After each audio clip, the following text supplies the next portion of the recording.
Everybody, it's Anthony Brogdon, and I got a lady on the channel. She says she ready for you to know this information. Oh, this is what I do here at Strong Inspiration. Excuse me, my friends, I give it to you straight, no chaser, to intoxicate your mind, to make you stagger with this history from around the world. This sister is not in America, she's in that Canada nation. And I am excited. I found her somehow and I sent her a message. She said, "You don't know who I am," everybody. I'm serious about who I am. And I was like, yeah, and you're going to hear it because you got to watch this one. This is good here. This is goody good. I'm telling you, I don't play with you, my friends. You see them videos I got. I got over 500 of them. Did you see the one I did with the lady who talked about the trauma in her life and how she overcame that with education and now has her PhD and is teaching folks using Black history? Watch that video. Did you see the one I did with the lady who says what really happened on Juneteenth, everybody? Watch that video. Did you see the one I did with the lady out of Canada, this sister's country, that says when the folks got to Detroit, my town, they fled to Canada and this is what happened? And this is some Canadian history? Watch that video. Did you see the one I did? These are women, but there's men on here too. The one I did with the lady that talks about her great-great-grandfather in Canada was the minister to Harriet Tubman. Harriet fled all the way to this town called St. Catherine. If you know America, it's up near Buffalo, New York, and had to go across the river just a little bit further to get away. Oh man, this history is alive and well, and things are happening. And I got to tell you, I'm a day or two removed from when I spoke on the island of Galveston, Texas, for Juneteenth. People are recognizing me now, my friends, because of maybe the show and other things that I do. And I knocked them out. I had them tripping over what I was talking about. And that's what I do. So if you need a speaker, look me up. I'm gonna make you laugh, I'm gonna make it light, and I'm gonna make it entertaining and enjoyable. And I'm going to inspire you with what I call good Black history.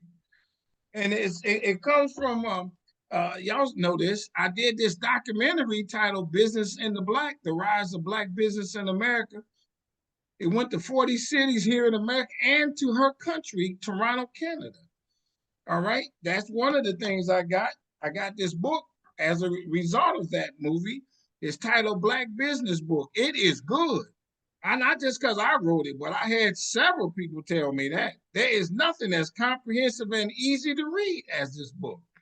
And it is available on Amazon in Canada and Amazon in the UK and Amazon in America. Boom shakalaka, my friends. I'm serious with y'all. And one more thing, I got another book. And this is for them youngsters who can't read them big words. But in this one, they did it. It's 30 rich Black folks that lived in the 1800s. And for them states and them schools that don't even want to use the word slavery, I didn't either. Don't have to. You can figure out the time. All right, so all this is available on my website. To learn more about me and where I'm at, and if you want to contact me, go to businessintheblack.net. Come on now, we jamming. The train has left the station and is moving at maximum speed and will not slow down as a result of the lady on the channel today. You know that word I like so much is the word called strong. Strong in my world stands for strength, tenacity, resilience, and a sense of oneness, nobility, and grace. And that is my introduction to my guest today. She's a strong soul sister. Come on, introduce yourself. Let's get it on. I'm excited you here. Anthony, nobody can top you. That is just such an amazing introduction. So much energy. I feel like, oh my God, what am I going to say now? But, you know, I am so really happy and honored to be able to be part of your program. Thank you. I am a resilient woman, and, you know, resilience takes a lot of different looks. I am the person in Canada who is responsible for taking the dream of Dr. Carter G. Woodson and amplifying it. After other people had done their piece, I amplified it. And I'm the All right, I reason got that to stop you right there because you know what I'm gonna ask you. Tell what? us your name. Okay, my name is Rosemary Sadler. I am on Instagram, LinkedIn, and Facebook. And I am a person who is all about Black history and Black representation. All right, I got a couple questions. Hold on. Now, you said something that you just alluded to it, and we're gonna get back to that because that right there was serious. All But right. before we get back to that, just ask a couple questions about you. Where were you born and raised? I was not born and raised in the States. I was born and raised right here. And Anthony, I think that some of the people watching this today might be really surprised to know that I am a descendant of those people, those brave, amazing people who came into Canada on the Underground Railroad. So my mother's side came into Canada about 1830. They didn't come directly to Toronto, but they came into Southern Ontario. And From from Detroit, from Michigan, Ohio, or where? I don't know. I think that they may have come that way. And then you know, from Detroit, you could get into Windsor, and then they may have followed the river. There's a river called the Thames River because they ended up settling in a community near London, Ontario, a community called Woodstock, very small place. So Oh, I have okay. my mom's family were in Woodstock, Ingersoll, and London, and we have connections to Chatham as well. Okay, let's stay on that just a tad. Now, is where you grew up? Is that an all black town or a lot of white majority? What's the dynamic? Ontario doesn't have any all black cities. Canada has probably got no all black cities. Yeah, sure, sure. So my mother's when in the Woodstock and in the Woodstock area, they historically there would have been a really, really small percentage of the population. Oh, Chatham, Ontario, historically, like in the 1800s, at the height of the Underground Railroad, maybe 30% of the population was Black. oh, It's also very close to where Uncle Tom's Cabin is in Dresden. So it was, you notice Black people a lot more at that time. oh. But in Woodstock, which was a farming community, it was smaller, not the same significant number.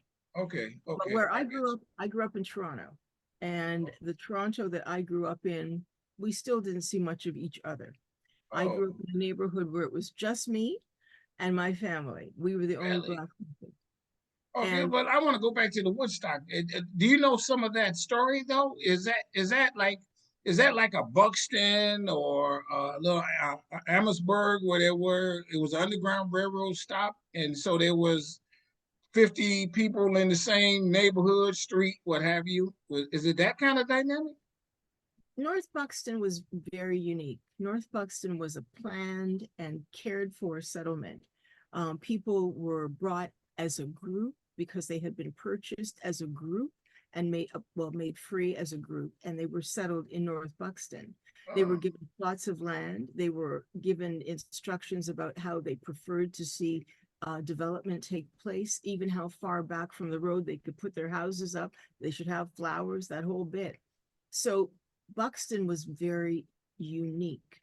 A place like Amherstburg was very vital and vibrant and very close to the United States. I mean, when the right, river flows there, you could walk across. And so right. it was an ideal spot for people to come in if they happened to follow a track of the Underground Railroad that had them exit close to Amherstburg. So Oh, it was a different kind of community. All okay. communities are quite different here. In Woodstock, it wasn't a community. It was probably a handful of Black people, and they Oh, were isolated. And there were okay. many places in Canada where Black people, especially in those early times, came in and it was maybe just them, maybe just a couple of other families. I see. That was it. So they were there sometimes they remained, so if depending on how well they were able to survive in the communities they found themselves in, but Yeah. sometimes they would come into the bigger cities where there would be more protection and more opportunity for work.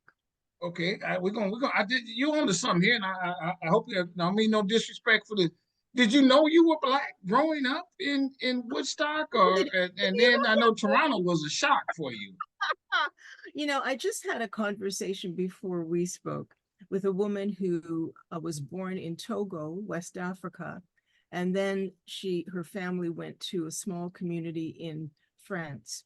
And in that community, she and her brother and her parents were the only Black family for miles. And she didn't know she was Black until she came to Canada, essentially. I always knew I was Black. And I'm very, very, very grateful to, my own sensibility. I did see that I was different than other people, but my mother was never going to let me think I was anything other than an African Canadian person. And in our house, there was um, some people say the only thing you have to do is pay taxes and die. Mm-mm. In our house, you had to stay Black and die, I love and it. and that was Okay, okay. She knew it, and she told you stories of Black history. not really because she didn't have the stories to tell. She could talk about. I would be encouraged to, and I was taken often to visit relatives in Woodstock, but she was born in Toronto. She didn't grow up in Woodstock. Oh, I see. and I her and see. her mother had come to Toronto and met and married someone in Toronto. I So see. Toronto was her home too. Yeah, And Black history, as you know, or maybe you don't know, Black history then and Black history now is not required in our school system. yeah. The way that you would know about Black people is from talking to other Black people. Oh, And I see. my mother was absolutely connected to the Black church. And so Okay, church, yes, it was about spirituality, but church was about seeing other people who looked like us. And it I was got you. a major social occasion when you Yeah, went to I church. see it. Yeah. Okay, let me ask you this then. Did you face some white kid calling you the N word or anything like that? No. And I think I didn't face that because we haven't talked about my dad yet, and I know we will, but I have the same color as my father. And the neighborhood that I grew up in was significantly Italian. So there were people who kind of looked like me. I see. And people also had come to know us. And we were all kids together in each other's homes to get, Yeah, they would come to my house and have whatever we were having for lunch. I would go to their house and have I whatever see. they I were having see. for lunch. So they they were not going to be there wasn't going to be a racial issue Mm. as it turned out. That didn't happen until later. And the N word, as it turned, I've never been called the N word. I've been called a whole lot of things, but I have not been called that. Yeah, yeah. Okay, with that mind though. So, but you didn't run around listening to no, I shouldn't say you didn't. I'm putting words in my. Did you run around listening to R&B music or something like As that? And they much said, as "Well, hey, what you listening to that for?" much as we could. We went from turntable to, Spotify, but absolutely. And that was kind of a challenge because you're listening to your music in your house, you're listening to our music with us, right? But in other spaces, that was not the music that was being played. I Okay. loved coming to Windsor. And I mean, you would listen to a radio station in Windsor, and even the commercials sounded good because Yeah, they had that inflection um, Hitsville. But yeah. it was like, no, in Toronto, you if I heard Aretha, like, it was like the world stopped because Really? on the radio stations, they're playing something that you can really connect to. Okay. Do you wish that you had not grown up that way, especially where you are now, that you would have had more of a black experience, more of whatever that meant? Well, what's a Black experience? I knew I was Black. I was seeking out what it meant to be Black here. And I can't regret what I didn't have. I But got you. what it did for me, I think it put me in a position of wanting to make sure that, like, whether I wanted to be or not, I have been a representative of my race, whether I wanted to be or not. I got you. I love it. I love it. Yeah. Okay. Well, with that in mind, if there was a black question, they looked at you and you had the answer for the race or something like that. I mean, even in public school, they would talk about, oh, and we're doing a lesson on First Nations, and oh, what did the First Nations look like? Oh, they look like rosemary. Um, Really? oh, oh, Okay. yeah, So yeah. what? So did the schools have any black comments at all? Uh, did they talk about Africa in any regard? Slavery in any regard? It was a mention. We remember Black history has still is not taught in any Canadian school from kindergarten to grade 12. It's not yet. And so Black history, if it came up, or Black representation or anything about us, would come up often in a relatively negative or patronizing or I can colonial kind of imagine. way. Um, when Africa was mentioned, as I recall it, it was always a place that you didn't want to go, that was full of disease and starving and Yeah, uneducated and unsophisticated people generally. Um, and I think the Underground Railroad was certainly a topic that came up, especially in middle school, like around grade 4, 5, 6. But it was mentioned in a way that made it seem like the Underground Railroad made it possible for African Americans to get to Canada. And then the story seemed to be for a lot of educators that all those African Americans then went back to the United States. But here we were. And I knew of communities of Black people that were the descendants of Underground Railroad survivors. People didn't always go back because they had started families here, they had land here, they had jobs here. It wasn't all bad, but it wasn't all good either. yeah. So because us, this is gonna lead into your what you know so much about. Canada had slavery. Canada had slavery. And in October, you'll love this story.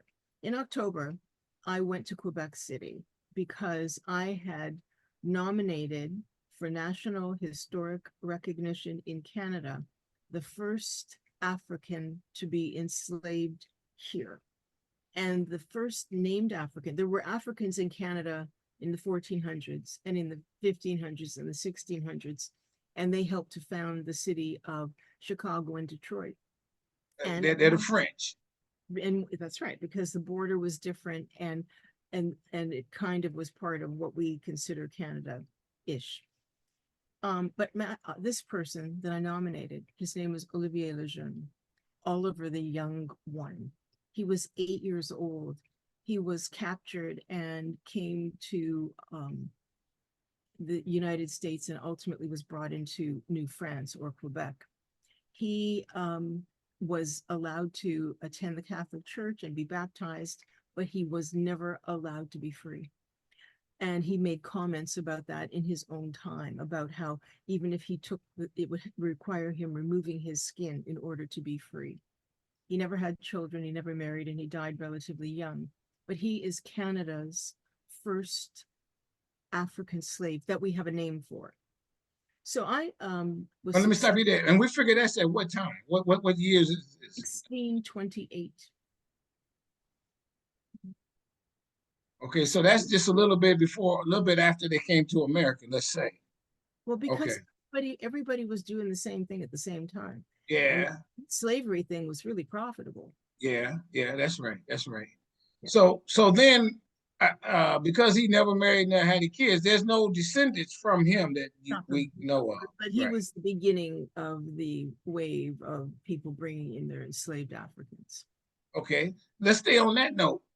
As we know, here in America, the enslaved came by the ships. They, went to Jamestown, and then they scattered from there. They went to Charleston. How did they get to Canada? Did they come directly on a boat and dock some city in Canada, or No, what's the story there?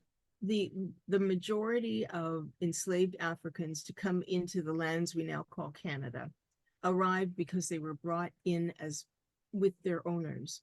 So their owners, like white Americans who owned slaves, would come into Canada and bring their property with them. Britain had had slaves too. People leaving Britain would come into Canada, possibly bringing enslaved Africans with them or obtaining enslaved Africans because they wanted people to help with the work. We didn't tend to have landings. We tended to have arrivals, people that came in being brought in by their owners. And it wasn't until the beginning of the Underground Railroad about 1830 sort of that and we can't know, of course, that there weren't people who were doing it before, but the Underground Railroad really sparked people coming into Canada on their own to be free. And that really, in some ways, built upon what the British had done, because as you know, the land we now call Canada was controlled by the British. And during the American Revolutionary War, Britain was needing a little bit of help shoring up their reserves because they were involved in other wars in Europe. So they invited enslaved Africans. They invited the property of the rebel side to join them and be free. And they were promised land, startup provisions, and their freedom. That was important. So many African Americans who were enslaved then fought on the side of the British in order to have this freedom. So 1783 is the arrival of Black people as Black loyalists to places like present day Nova Scotia and New Brunswick, which is where my father's people are from, New Brunswick. They arrived in 1783 as Black loyalists, as late loyalists, and as the refugees of the War of 1812.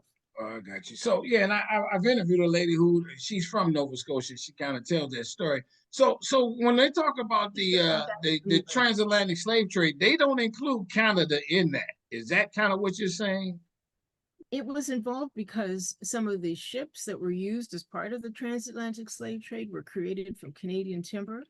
It's included because some of the products that were exchanged, the rum and the molasses, that's why there's such a big deal in Nova Scotia and New Brunswick. They were involved in that way. But in terms of that, generally speaking, the direct arrival of enslaved people from Gorée Island to Canada, that didn't exactly happen. Enslaved Africans were generally brought into the Caribbean, where they were conditioned to their situation. And then from the Caribbean, they would go into the United States or South America, or sometimes South America direct.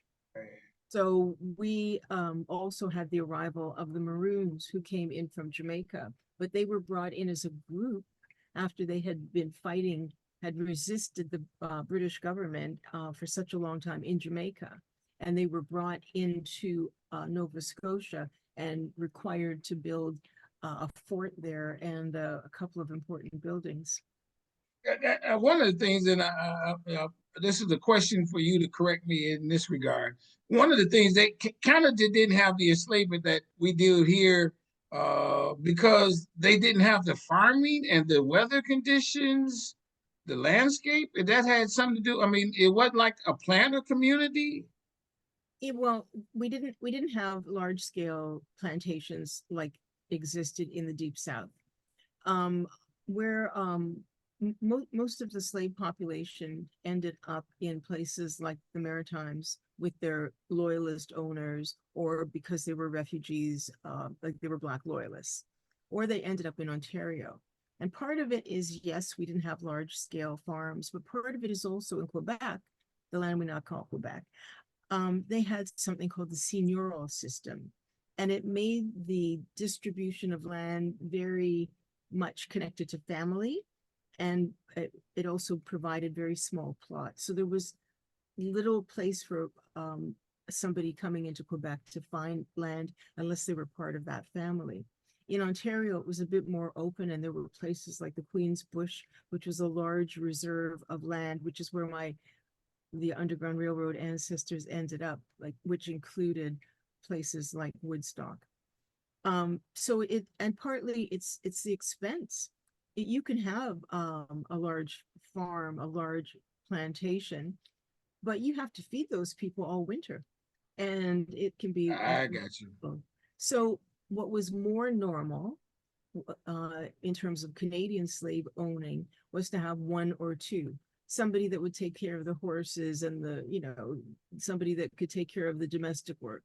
And if you were really affluent, you'd have even more. Yeah, I got you. Now, because of that, um, Canada ends slavery in 1833.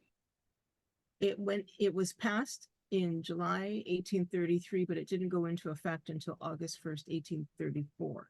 Right. And I was successful in having that recognized by the government of Canada after 22 years of advocacy.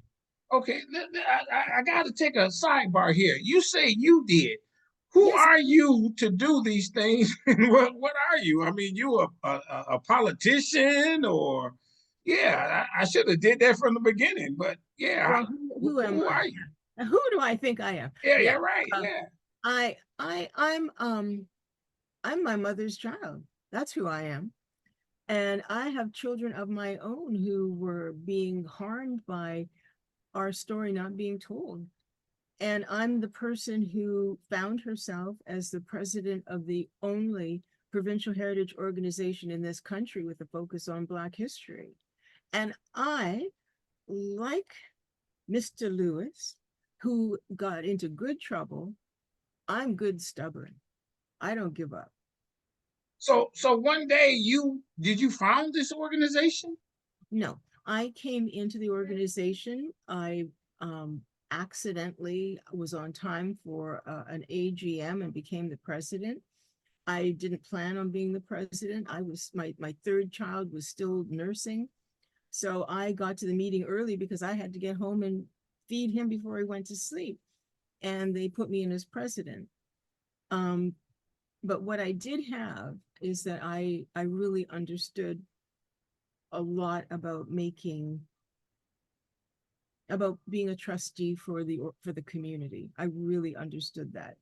I had spent 10 years in a leadership role with my church, and I understood about being a trustee and what that really means. It isn't about what it does for you. It's about what you do to make things better for others.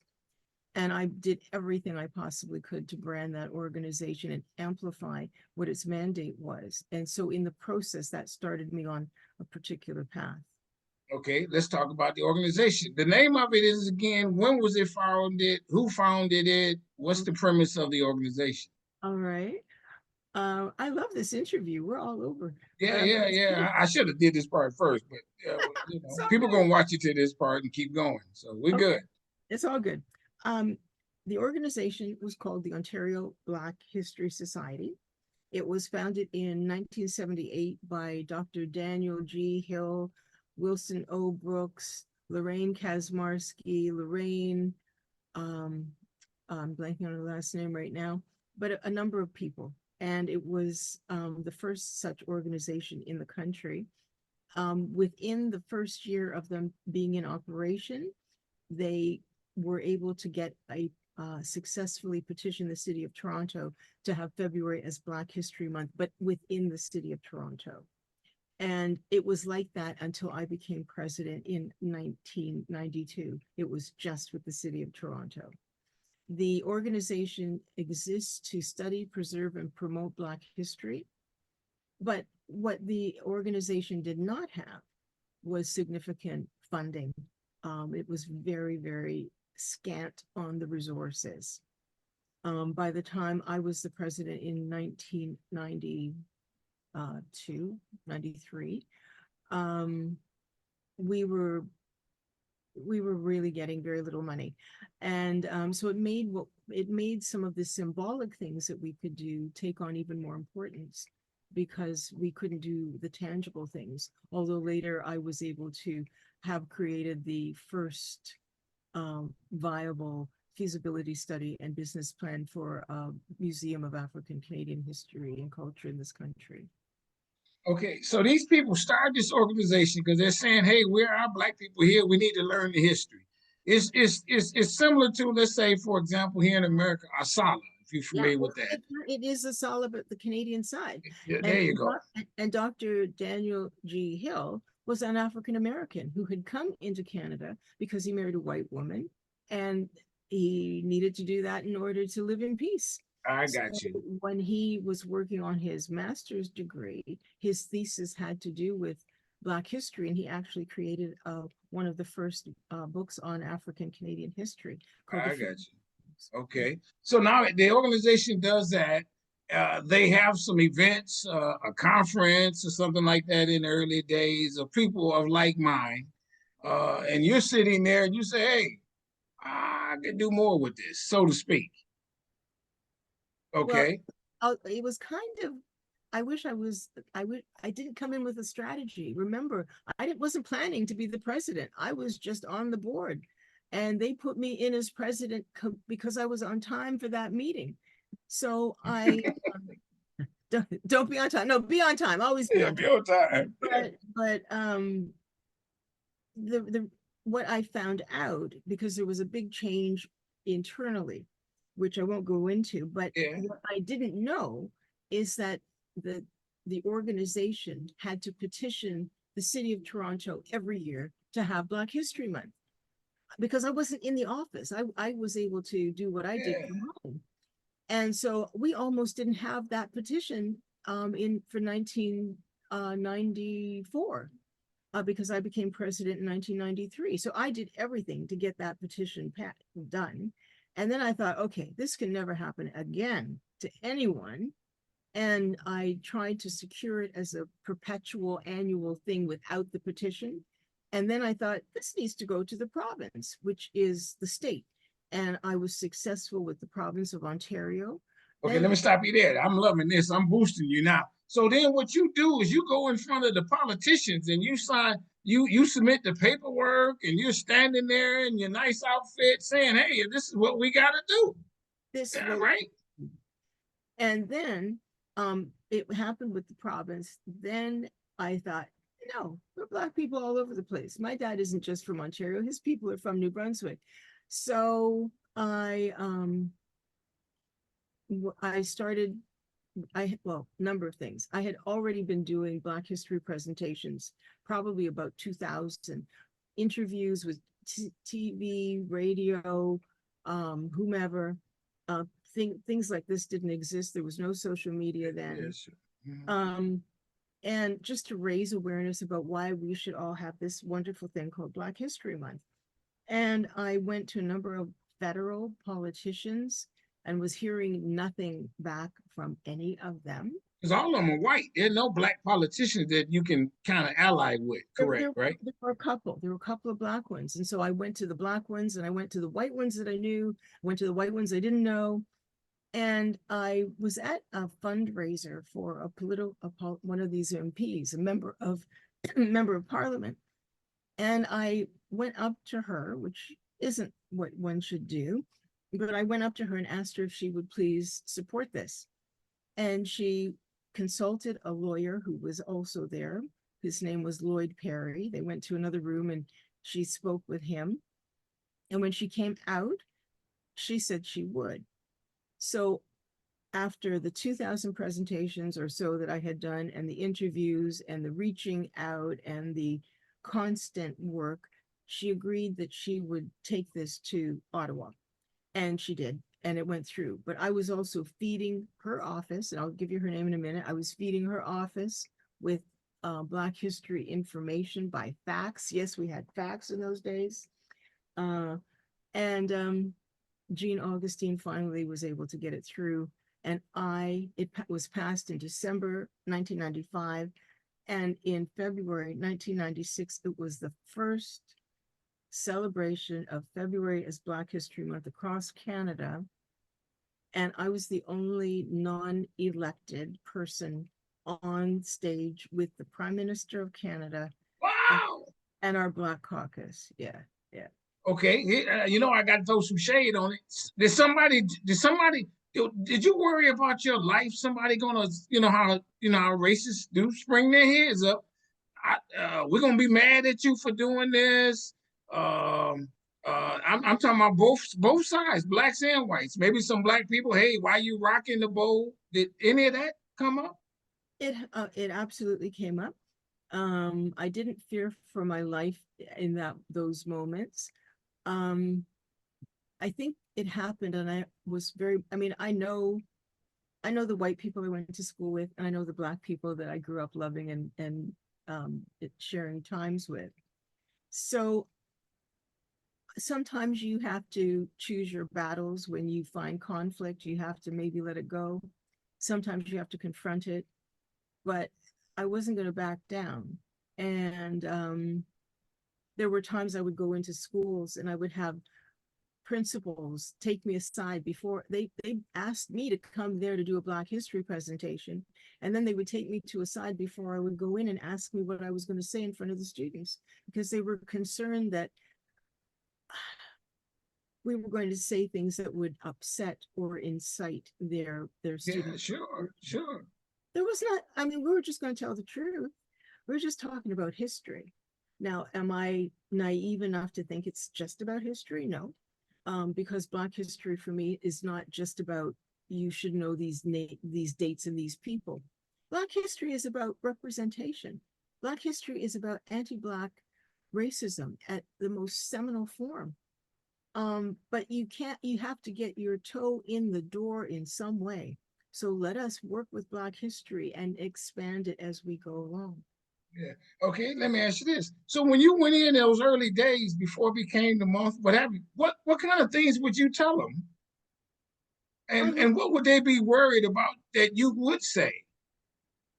well, you have to remember when I went to teachers college, which I did do, I was the person that brought Black history to my graduating class of teachers. And it was only during the last week of our program when it didn't count on their grade. And I was supposed to have 3 hours, which became 10 minutes. So there was no, these were people who didn't have any Black history training themselves. And now they are inviting me in and the organization in to speak about Black history. And they're afraid because for them, Black history is the big unknown. Black history, oh my God, if we talk about slavery, white people might be upset. Well, Black people are upset every single day. So I think we can all talk about this. We can, if you talking about it is a way to bring about change. And were we just talking about slavery? No. We were talking about ancient Africa. We were talking about the early arrivals of Black people to this country. We were I talking got about, you. in some instances, binational connections. We were talking about people who are doing things that are amazing right now. But because they had no concept of what Black history might be, they were afraid. Yeah, I got you. I got you. So you're doing this, and um, are the black people embracing this? And are they don't know what to expect themselves because they've never heard these stories, or are they saying we want you speaking so many times because we want to hear what you say because you're the only one saying it? What was that like? Both of those things happen. I would also go into some schools, for example, and have the Black teacher pull me aside and encourage me not to say certain things because they didn't want it to reflect on them and their position in those schools. I got you. Um, but there are also Black people, because we have all heard and learned the same grand narrative. That narrative, that story that tells us we've done nothing, we've come from nothing, we are not important. And in Canada, that we're not even here. We don't exist unless we came in from another country more recently. That's what people think they know. And so when they are challenged in some of that knowledge, it can be surprising for them. Mm-hmm. I have encountered people who really don't think that think that only people who've come in recently have contributed to this country, because that's what they think they know. Okay. Whereas people have been here since the beginning, blazing a path for them, even if they are not recognizing it. Okay, let's do this then. Share some of those amazing Black history stories out of Canada that most people don't know. You choose, one or two of them, or however you see fit. Well, one of the stories I'm going to, I'll share two about two Black women, and I'm going to share them because they have binational connections. I think a lot of people know, obviously, about Harriet Tubman, and I had the great honor of working with Charles Blockson, and I also had the opportunity to meet Harriet Tubman's descendants, including Marilee in Washington, D.C. And I had the opportunity to actually attend a Tubman reunion in the process of doing some of my research on her. So, generally, I think people know that she was born in Bucktown, New York, Bucktown, Maryland, that she was enslaved as a child, that she didn't get to go to school, that she had several different slave positions, which all denied her humanity and her right to self-actualization. And I think we all know about her later marriage to John Tubman. She was born Harriet Ross, and how he was a free Black and he was unwilling to see her attempt to be free because she found out that she could have been free based on the last will and testimony of her mother's owner, Brodus.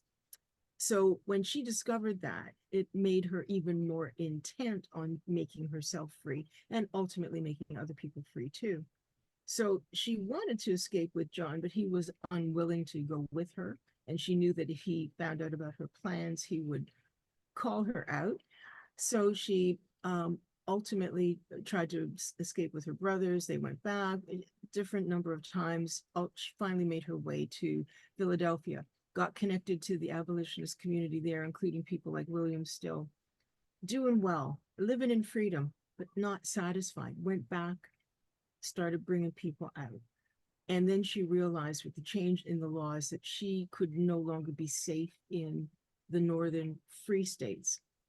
So through her abolitionist connections, she was able to fashion her own route that took her from Bucktown into Philadelphia, along the tips of the Great Lakes, and crossing at Niagara Falls, New York, Niagara Falls, Canada.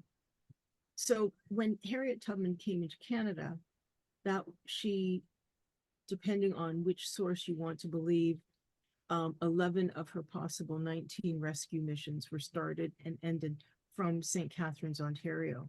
Hmm. So while she was here, she was able to be part of the AME Zion Church. The home that she lived in doesn't exist anymore, but the church that she worshiped in does exist, the British Methodist Episcopal Church at the corner of North and Gray, North and Geneva. And there is a National Historic Commemoration to her established there that I nominated her for, as well as a provincial one. And there's also a bust of Harriet Tubman at that church, Salem Chapel, BME Church. So Harriet Tubman is really, she's not obviously the only person connected to the Underground Railroad. But when you think about the Underground Railroad and you think about people who were incredibly successful and think about people who risked everything to help others, she's absolutely one of those people. But she lived in St. Catharines for almost 8 years. Right. So she was just as Canadian as anybody else was at that time because there was no such thing as Canadian citizenship. Sure. She was Okay, able. let's go with a Canadian story. It doesn't have to be slavery, but is there someone in Canada, wherever in the country, that is a revolter for rights, civil rights for Black people in Canada? Is there a Dr. King or Malcolm X, anybody of that kind of that people talk about? Um, we have our racism is different than your racism. It's much more subtle, and our numbers are much different than your numbers. Most people are in the minority position, although Yeah. that's quickly changing.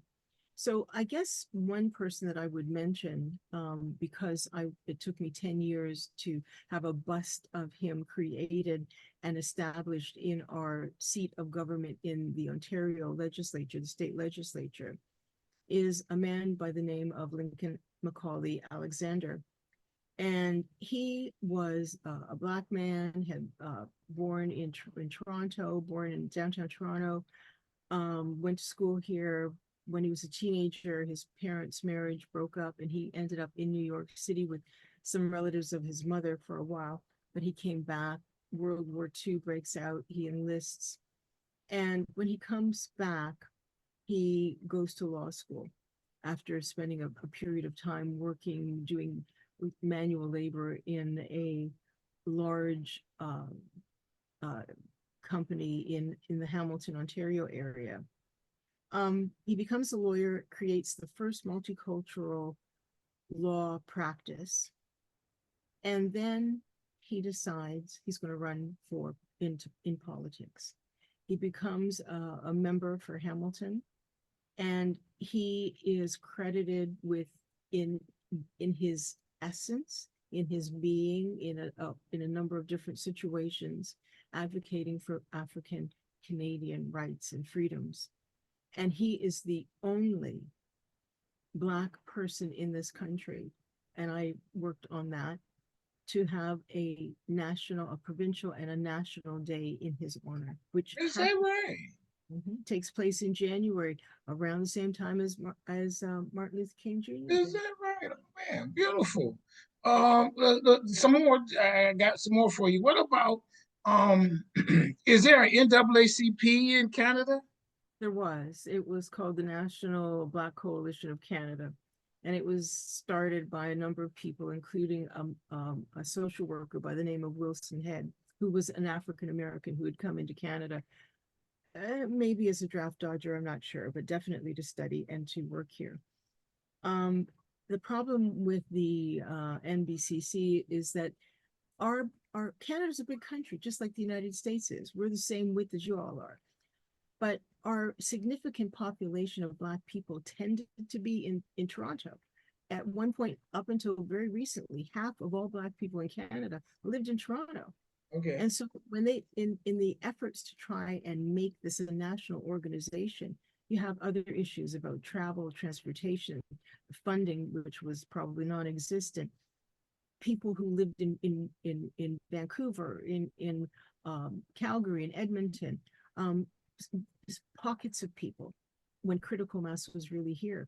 Another person who was from the Windsor, Ontario area was part of that organization, and his name was oh, oh, McCurdy, Howard McCurdy, who he also went on to become a member of parliament for that area.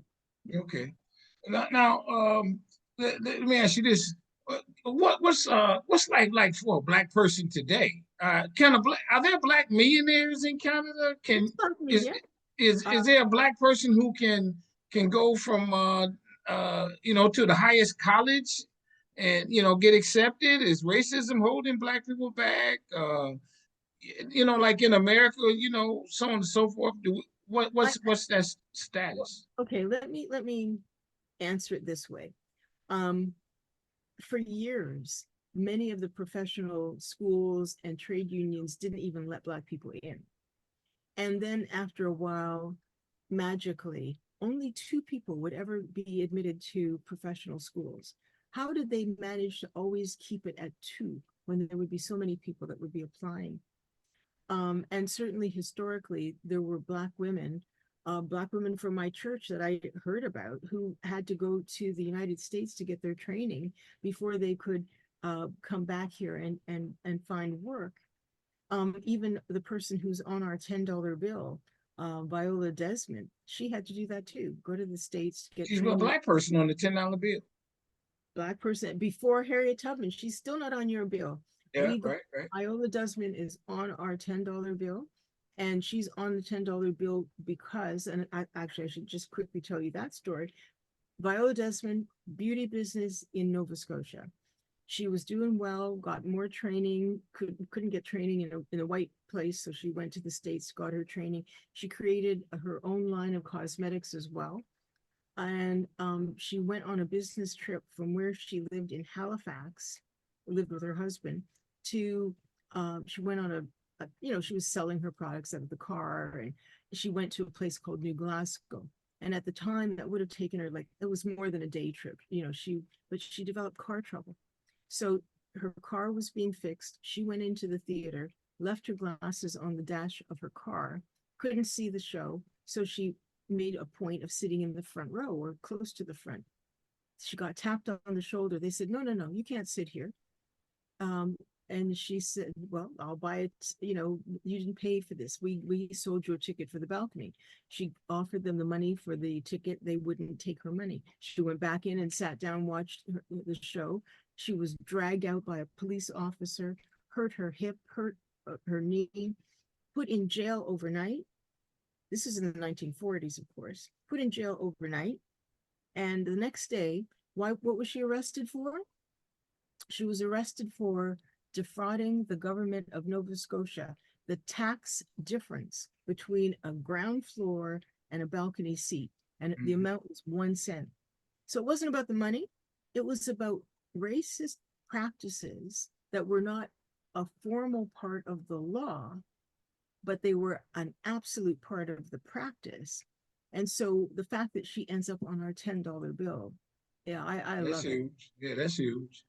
I almost as we come to a close, what are you? Are you an activist? I'm gonna go with icon just as a title, but yeah, what are you? I mean, your life took a change here somewhere along the line. I'm sure you didn't know when you sat there. This is what it was, and then you were smart enough to start saying, "Okay, I see the big picture." What? Yeah, what? Yeah. I am a lot of things, but I am devoted to social justice. I am an activist. I'm a writer. Actually, I have a book that just Okay, came yeah, out. let's plug the book too. This is my most recent book. I wrote Yeah, a yeah. book of Black history in Canada, but of course, it has some binational connections, some global connections. And I just had a book launch for that last week. Okay. Um, but I'm doing what I can um, to make things better for us all. Uh, uh, did, are you surprised at yourself? Yes, I can assure you, I didn't wake up one morning and say I'm gonna make sure that Black history happens in this country. I'm gonna make sure I write 8 books. I'm gonna make sure that I get some things commemorated. No, I did not. But like I said, I'm my mother's child, I love and it. she was never gonna let me be confused about who I am. Okay, I'm gonna toot your let's toot your horn a little bit more. What awards have you received for your efforts? And Well, do everybody in Canada know you and that kind of thing? well, they should. I But got you. I have this is the what I'm wearing is called the Order of Ontario, and it's the highest honor you can receive in this particular area. I got I have 2 honorary doctorates. I just got one on June the 7th from University of Toronto in an honorary doctorate in laws. I have I'm a Kentucky colonel because of my work at a binational commemoration of Thornton and Lucy Blackburn. And I've received a number of Lifetime Achievement Awards or Trailblazer Awards, including an award that I got for Juneteenth when I was in um, at a Juneteenth event in New Hampshire. Yeah. New Hampshire here in America. So Yeah. so people here in America know of you too? Do they I mean, does Asala know of you? Absolutely. I have presented to Asala. I have worked with Sylvia since forever. Okay. I have gone to many Asala conferences. I'm technically a member of a branch right now. I was part of the international cohort that has offered some Black History Month programs, and you can find them on Asala TV right now. Yeah. And um, And yeah, I have some good friends with Asala. So you're the Carter G. Woodson of Canada, Not quite, but something like that. I absolutely amplified the work of the OBHS and Oh, the work of Dr. Daniel G. Hill, which is some of the work of Carter G. Woodson. Yeah. well, what's next for you? Well, I'm also like the Opal Lee of Canada too, because of getting our Emancipation Day to be formally recognized. And what's next for me right now? Well, I'm about to go on my first trip to Africa. Finally happened. Couldn't happen before because my kids were too little or didn't have the money or whatever. So I am doing that and I'm very excited about it, although it is so hot right now. I checked the weather where I'm going. It's actually cooler there. Okay. Yeah. Yeah. But Are you still a part of the organization? no, I left the organization in 2015 and And the organization's still going though, correct? Right? it's still going. Yeah. Okay. Um, That's another story. I That's got another you. story, yeah. But I mean, some people have said to me, well, that was, they assume it was my job. And so when they see me doing anything related to Black history, they don't understand what I'm doing. Yeah, I And I got you. remind them that it was not, and never my job. I was the head of a nonprofit organization, the head of the board of directors, and it was not my job. I was not paid. But the passion wasn't connected to the organization. The passion is connected to the people. And we still have so much that needs to be done to make things better for us all. Okay. Let me see here now. Um, when you embarked on this, you didn't know what to expect. No, And then and you alluded to that I'm gonna make it a national holiday. What happened when it happened? Did you party that night? Yeah, what was the celebration on some of these things? And was there, you know what I mean? How did you like that's huge. So okay. So what was realized? I'm in Ottawa. I'm having this moment on stage with the Black politicians. There were a couple, Ovid Jackson, Jean Augustine, Hetty Fry, and the Prime Minister. I'm having this moment. I'm addressing the nation in English and in French. And then I had like Cinderella, I had to catch my flight back to Toronto because I have three children. I had a husband then and three children still. I had to get home to my children. So I came home from this amazing opportunity. And I think women out there will appreciate this. And I came home to find my sink full of dishes and my children not in bed. So I put the last one to bed, took off my party clothes and washed dishes. Okay, yeah, I can appreciate that. How do people support you? Is there now that you're not a part of the organization? Have you started your own organization? What have you? How do we support you and Well, people who watch this say, hey, we want you to come to tell the story here in wherever they are. well, I would love that. And what's wonderful now is that I don't have to worry about doing a commercial for the organization. I can just talk about what I need to talk about and do what I want to do. And I have absolutely had the good fortune of speaking internationally. They can get in touch with me for that. I continue to advocate for Black history. I continue to nominate people, places, and things for national historic recognition. I'm on so many committees where I think people are doing things that are important um, towards making things better for us. So yeah, I'm open. I um You have a website? I have but the easiest way is just to Google me, Rosemary, Rosemary, Sadler, Sadlier. The I throws people off. And I'm on Instagram, LinkedIn, Yeah, Facebook. yeah. That's how I found you on Twitter. I'm on Twitter too. And Yeah, also, yeah. When you said who you was, I almost like let me vet this lady because this don't sound right. This is incredible, everybody. How about this? And I said it earlier, and I'm gonna go back to this. You an icon. You something special. You've done something special for that entire nation. thank you. I There's appreciate. no question about it. I was getting there, and I'm saying, man, this is real. It's real. On strong inspirations. And I know when I asked you to come on the show, you so, if I can use this word loosely and not figuratively or nothing like that, ordinary, you said, okay, I got an icon on my show. I can't believe it. Is there a question that I have not asked you? Anything that you want to say, leave us with, inspirational for people who got dreams like you did?